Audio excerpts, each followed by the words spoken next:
first video I made kind of randomly, and I was outside and it was windy and very difficult to hear, kind of long-winded, and I had a lot of thoughts going on in my head, but just couldn't really get them all out because just too much going on at the time, dealing with a lot of things that I was accepting all at the same time, and made it very difficult to explain my thoughts.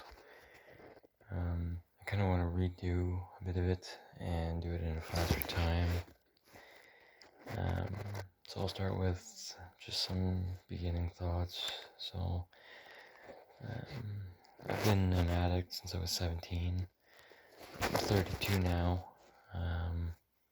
I had 3 years of sobriety. I met the love of my life at the time, but because of self-destructive behaviors from trauma, from sexual experiences as a child and being abused and things like that, I never felt like I really deserved anything positive.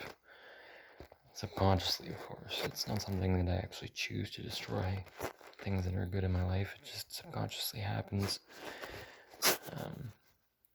When I first started using, I was 17 and I was drinking in college. A friend of mine had introduced me to fentanyl patches, and he told me that his dad had taken them for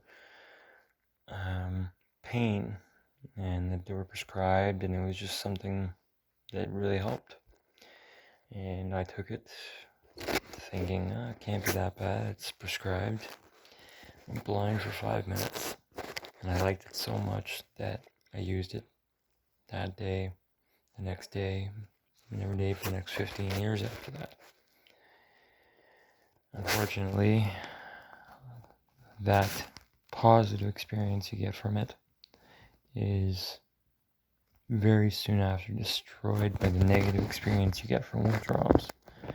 You feel all your negative emotions, experiences, everything just fall to the wayside like instantly the second you do it, and everything feels so great and calm and perfect at that moment.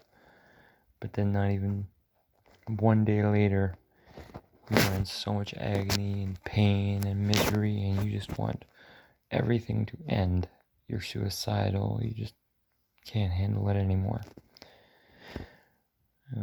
Unfortunately, that leads to a cycle of you using, and this leads to you destroying everything in your life. I mean, I financially, I destroyed my relationships with my family, with my friends. And you don't do it on purpose, you just do it because little things you need to continue using. You might see them as such a small thing at the time, but those little things, they just slowly add up. They kind of pick away at your relationship with these people. And they just can't take it anymore, and it's super understandable. But it's unfortunately, it's not something you're really capable of helping, and no one is really trained to deal with this kind of stuff when it comes up. Yes, there's people in the professions that are trained to help with it, but as it's coming up in your real life, it's just not something you're prepared for. I had a mental breakdown years later.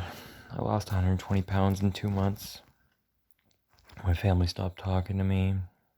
I lost the girl I really thought was the love of my life, my job, because of my lack of my weight loss caused me to look like an addict again, and I had actually never physically looked like an addict at that point, and that was decades into my experience, and I never looked like an addict. That was the first time I looked like one, and at that point I actually wasn't even using. Because of it, they actually had released me from my job because they thought I was using crack, and I had never even used it at that point. So because of that, I basically told myself, what's the point? I left my house one day and went to a homeless shelter.